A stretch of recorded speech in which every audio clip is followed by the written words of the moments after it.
जयपुर में न्यूज 18 से बातचीत में डिप्टी सीएम प्रेमचंद बैरवा ने प्रदेश सरकार की जमकर तारीफ की। उन्होंने विपक्ष पर मुद्दा विहीन होने का आरोप लगाया। प्रेमचंद बैरवा के मुताबिक राजस्थान प्रगति के पथ पर आगे बढ़ रहा है। ऐसे में विपक्ष के पास बोलने के लिए ज्यादा कुछ बचा नहीं है।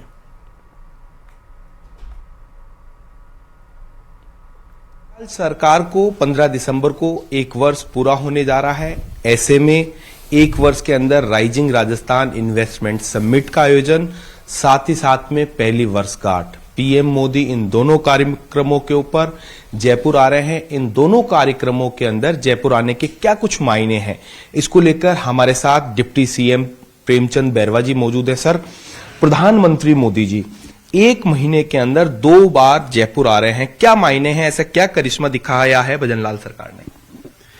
देखिए, डबल इंजन की सरकार और माननीय यशस्वी प्रधानमंत्री नरेंद्र मोदी जी का जो सपना है कि युवाओं के हाथ में 2047 का भारत दूं मैं, उसको लेकर एक विकसित भारत की जो विजन, जो सोच है, उसको पूरा करने के लिए हमारे यशस्वी मुख्यमंत्री जी भजनलाल जी शर्मा ने पहले दिन से ही इस पे काम करना शुरू किया। हमारी सरकार ने, जो कि आप ईआरसीपी से लेकर, आप महिलाओं को गैस सिलेंडर से लेकर, आप हमारे गेहूं का समर्थन मूल्य बढ़ाने से लेकर तमाम इस तरह के काम कर रहे हैं जिससे कि राजस्थान की आर्थिक स्थिति मजबूत हो। राजस्थान का जो पीछे की पंक्ति में खड़ा है, पिछड़ा हो चाहे दलित हो, उसको आगे लाने के लिए अनेक सरकारी योजनाओं के द्वारा उनको आगे लाने का जो काम कर रहे हैं, इसको लेकर हमारे यशस्वी प्रधानमंत्री जी के हाथों से जो राइजिंग राजस्थान, जो इतना इन्वेस्टमेंट विदेशों में इतने लोग इन्वेस्टमेंट करने के लिए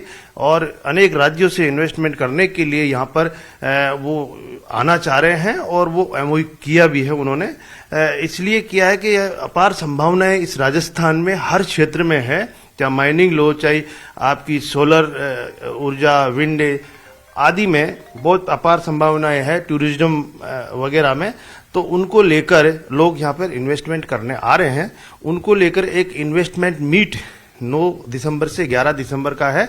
तो हम हमारे यशस्वी प्रधानमंत्री नरेंद्र मोदी जी के हाथों से उनके हमारे मार्गदर्शन में हम करना चाह रहे थे, इसलिए हमारे यशस्वी प्रधानमंत्री नरेंद्र मोदी जी यहाँ आ रहे हैं। डिप्टी सीएम साहब, लेकिन जो विपक्ष है वो तो इस बात को लेकर कोस रहा है पक्ष को कि ये जो एमओयू हो रहे हैं इतने बड़े, अब तक का कहा जा सकता है कि इतिहास में सबसे ज्यादा ये एमओयू हुए हैं, ये कितने धरातल के ऊपर उतर पाएंगे? देखिए, हमारी सोच है कि जिस तरह से पहले जो कांग्रेस सरकार रही, वो लास्ट के साल में उन्होंने इस तरह का जो एमओयू किया है, जो इस तरह का इन्वेस्टमेंट मीट की है, वो साल के अंत में किए है, जिससे कि वो धरातल पर नहीं उतार सके। लेकिन हमारे यशस्वी मुख्यमंत्री जी का जो ये सोच है कि अगर हम पहले साल में एमओयूज करेंगे तो हम उन 4 साल में उनको धरातल पे ला सकेंगे। कोई कमी बेसी जिनमें हुई और उनको जो यहाँ आने में, इन्वेस्टमेंट करने में जितनी सहूलियत हो, एकल खिड़की विंडो से हम उनके सारा काम सरलीकरण से करें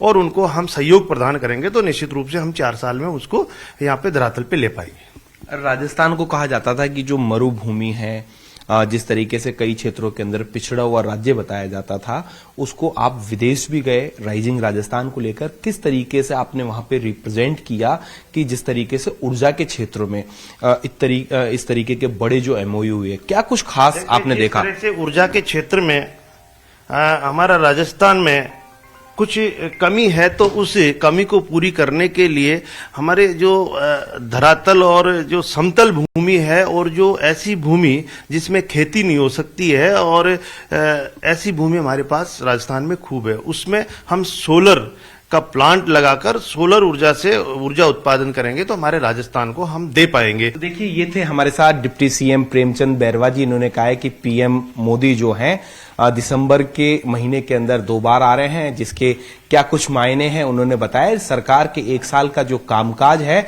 उसका भी विजन डॉक्यूमेंट उस दिन जारी किया जाएगा। न्यूज 18 राजस्थान के लिए सहयोगी अविनाश शर्मा के साथ रोशन शर्मा की रिपोर्ट।